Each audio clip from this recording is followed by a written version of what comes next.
Assalamu alaikum wa rahmatullahi wa barakatuh. Hello everyone, it's Zainab. Welcome back to my daily reading of Hussein's Revolution, Its Causes and Implications by Ayatollah Muhammad Mahdi Shamsuddin. So in many parts of the world, today is Ashura, the 10th day of Muharram, which for Shia Muslims marks the anniversary of the martyrdom of Imam Hussain alayhi salam and around 72 of his closest companions and close family members at Karbala. So on this day, there was a battle between Yazid's army. Yazid was the caliph of the time, who was a tyrant who stopped Imam Hussain and his caravan in a place called Karbala, which is in present-day Iraq on the banks of the Euphrates River, while they were on their way to Kufa from Medina. They were migrating.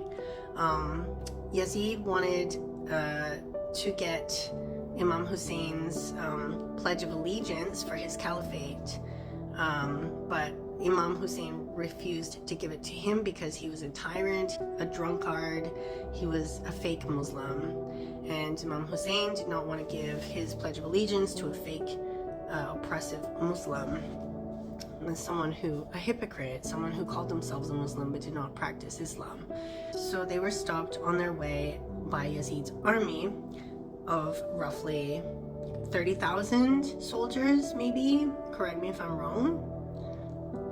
But it was like a large number against roughly 72. And obviously most of them were martyred. The survivors included the women and children, including Sayyida Zainab alayhi salam, who was Imam Hussein's sister, and his daughters Sukina and Ruqayya,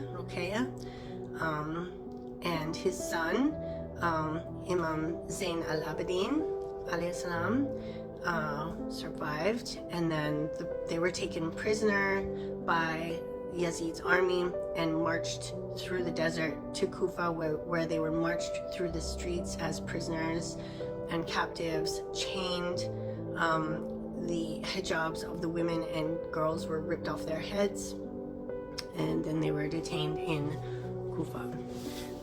So that's just a rough outline of what occurred in Karbala on this day.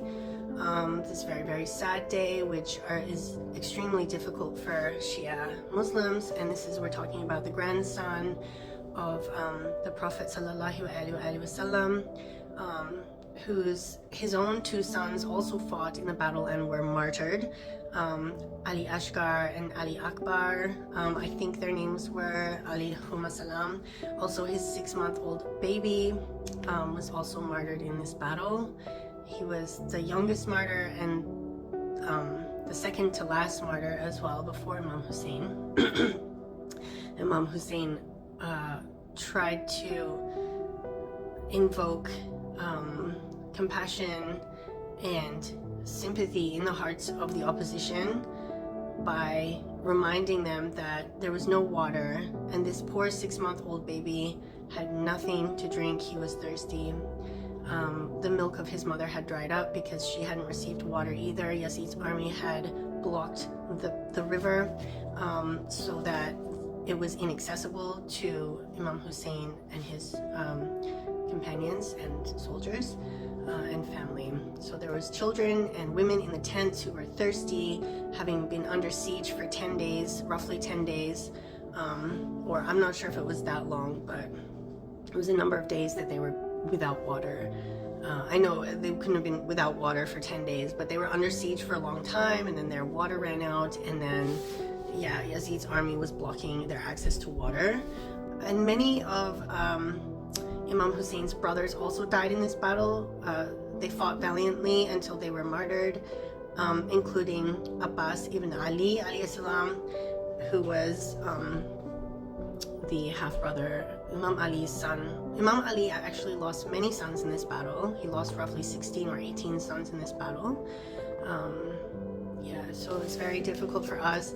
And anyone who calls themselves a Muslim or even a human being, if you don't even shed a single tear on this day in remembrance of Imam Ali and his family who perished thirsty on the banks of Karbala, on the banks of the Euphrates this day, then you might as well stop calling yourself a human being or a Muslim. Okay, so I'm just going to continue where I left off from this book when I was reading it to you yesterday, inshallah. أعوذ بالله من الشيطان الرجيم اللهم صل وسلم على محمد وآل محمد بسم الله الرحمن الرحيم. Many narrations were fabricated that described the virtues and honors of the companions. Oh, because remember yesterday I read to you about the fact that Muawiyah, Lanatullah, had paid Abu Huraira plus 3 others to fabricate hadiths that made him look good, made the Umayyads look good, and made Imam Ali and the rest of Ahlul Bayt look bad. So this is how we know that many of the Sunni hadiths in Sunni Sahih literature have been fabricated. These tales were recounted over and over in gatherings and on a pulpit. He paid people to make him look good, and he tortured and persecuted, and worse, people that spoke the truth. That's why everyone stopped speaking the truth, everyone stopped standing up for themselves and for Ahlul Bayt, and Shias then started practicing taqiyya, which we also commonly get accused of. People get it twisted and think that taqiyya is all about lying, or I don't know, but it's protecting ourselves in the face of persecution just because we are Shia, and this is when it started, during the Umayyad dynasty. They were given to the educators to pass them on to their young students. These narrations became so widespread that men began learning it as they would learn the Holy Quran. That makes sense. That's why Sunnis have elevated the books of Sahih Hadith so high, even as high as the Holy Quran in some cases.